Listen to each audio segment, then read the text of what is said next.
आज परी के जीवन का सबसे बड़ा दिन था, उसकी शादी का दिन। घर में खुशियों का माहौल था, हर तरफ रौनक थी, रिश्तेदारों की चहल पहल थी और हर कोई शादी की तैयारियों में व्यस्त था। उसकी माँ ने उसके माथे को चूमा और कहा, बहुत सुंदर लग रही हो मेरी बच्ची। परी के चेहरे पर मुस्कान थी, लेकिन दिल में एक अजीब सी बेचैनी थी। बाहर बारात आ चुकी थी।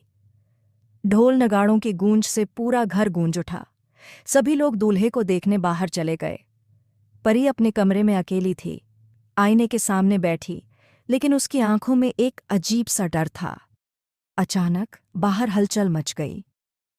जब दुल्हन को लाने के लिए उसकी सहेलियां कमरे में गईं, तो दरवाज़ा अंदर से बंद था। उन्होंने दरवाज़ा खटखटाया, लेकिन कोई जवाब नहीं आया। बहुत देर तक कोई प्रतिक्रिया न मिलने पर घबराकर उन्होंने उसके माता पिता को बुलाया। सभी लोग इकट्ठा हो गए और जबरदस्ती दरवाज़ा खोला गया तो वहां का दृश्य देखकर सबके पैरों तले जमीन खिसक गई। परी जमीन पर बेहोश पड़ी थी। उसके सिर से खून बह रहा था और उसके पास एक शेर बैठा था। उसके पंजे खून से सने हुए थे।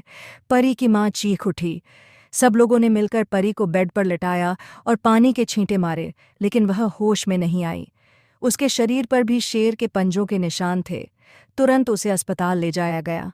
डॉक्टर ने उसकी हालत गंभीर बताई और कहा, अगर 24 घंटे के भीतर होश नहीं आया तो जान को खतरा हो सकता है। परी की बुआ ने कहा, तुम लोग घर जाओ, आराम करो, परी ठीक हो जाएगी। परी की माँ का दिल नहीं मान रहा था, लेकिन बुआ की जिद के कारण वे घर आ गए। घर पहुंचते ही उन्होंने देखा कि शेर आंगन में बैठा था। गुस्से से भरी परी की माँ ने एक डंडा उठाया और शेर के सिर पर मार दिया। शेर की आंखों में आंसू आ गए। परी की माँ ने रोते हुए कहा, हमने तुम्हें अपने बच्चों की तरह पाला और तुमने मेरी बेटी की यह हालत कर दी। परी के पिता की आंखों में भी आंसू थे।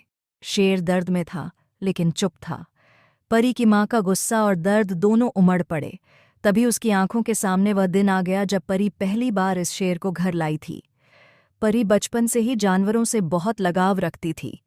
जब वह 7 साल की थी तो एक दिन अपने पिता के साथ खेतों में गई। वहां पास ही एक जंगल था। उसके पिता हमेशा उसे जंगल में न जाने की हिदायत देते थे, लेकिन परी का मन वहां जाने के लिए उत्सुक रहता था। एक दिन मौका मिलते ही वह चुपके से जंगल में चली गई। जंगल की हरियाली और वहां की शांति उसे बहुत अच्छी लगी। तभी उसे किसी के कराहने की आवाज़ सुनाई दी। उसने देखा कि एक शेर का बच्चा घायल अवस्था में पड़ा था। शायद शिकारी ने उसके माता पिता को मार दिया था। वह भूख से तड़प रहा था। परी को उस पर दया आ गई। उसने प्यार से उसे गोद में उठा लिया। वह डर गया, लेकिन परी की आंखों में स्नेह देखकर वह शांत हो गया। परी उसे घर ले आई। उसके माता पिता ने बहुत समझाया कि शेर का बच्चा जंगल में ही ठीक रहेगा, लेकिन परी की जिद के आगे किसी की न चली। वह उसे अपने छोटे भाई की तरह प्यार करने लगी। समय बीतता गया। परी और शेर की दोस्ती गहरी हो गई। वे साथ खेलते, दौड़ते और एक दूसरे की रक्षा करते। शेर भी परी को अपनी बहन की तरह मानने लगा। अगर कोई परी को छूता तो वह गुस्से से दहाड़ उठता। गाड़ी का हॉर्न बजाता है। परी की झिझक जग जाती है। परी की बुआ अस्पताल से घर आ गई। परी की माँ ने दौड़कर पूछा, परी कैसी है? उसकी बुआ भी रोने लगी, हमारी परी कोमा में चली गई। परी की माँ बोली, यह नहीं हो सकता। परी की माँ फूट फूट कर रोने लगी। सुबह जब अस्पताल में गई तो अपनी बेटी की हालत देखकर परी की माँ भी बेहोश हो गई। सभी ने उसको हिम्मत और हौसला दिया। आज तक परी ने किसी का बुरा नहीं किया। भगवान उसके साथ गलत नहीं कर सकते। इसी तरह कई दिन बीत गए। परी को होश नहीं आया। परी की माँ जब भी शेरू को देखती उसे बहुत गुस्सा आता। उसने उसके पापा को कहकर शेर को जंगल में छुड़वा दिया। उसकी माँ हर दिन मंदिर जाकर भगवान से दुआ मांगती।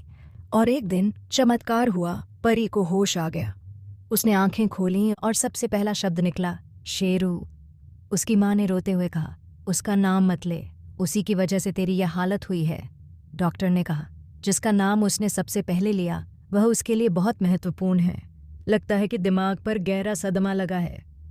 शाम को परी ने फिर से शेरू का नाम लिया। उसकी माँ को मजबूरन बताना पड़ा कि शेर अब घर में नहीं है। यह सुनकर परी फूट फूट कर रो पड़ी। धीरे धीरे परी ने उस दिन की पूरी घटना बताई। शादी वाले दिन जब वह कमरे में अकेली थी तो खिड़की से कोई अंदर आया। वह उसका कॉलेज का दोस्त अयान था। अयान और परी के बीच कभी प्यार था, लेकिन जब परी को पता चला कि अयान उसे धोखा दे रहा है तो उसने उससे नाता तोड़ लिया।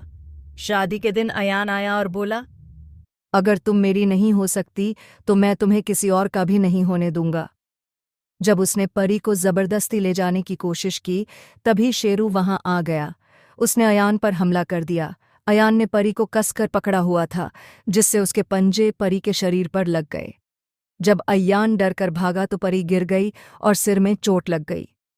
सभी को सच्चाई पता चलने पर उन्हें शेरू के साथ किए गए व्यवहार पर पछतावा हुआ। वे तुरंत जंगल में गए, लेकिन वहां का दृश्य देखकर उनकी आंखों में आंसू आ गए। शेरू एक मंदिर के पास बैठा था।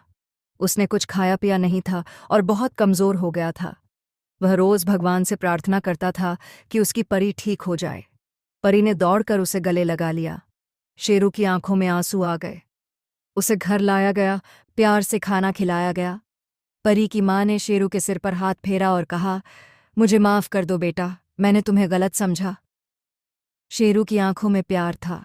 वह फिर से अपने परिवार के साथ था। परी के जीवन में खुशियां लौट आईं और उसकी शादी खुशी खुशी संपन्न हुई। इस तरह शेर और इंसान के बीच की अनोखी दोस्ती ने सभी के दिलों को छू लिया।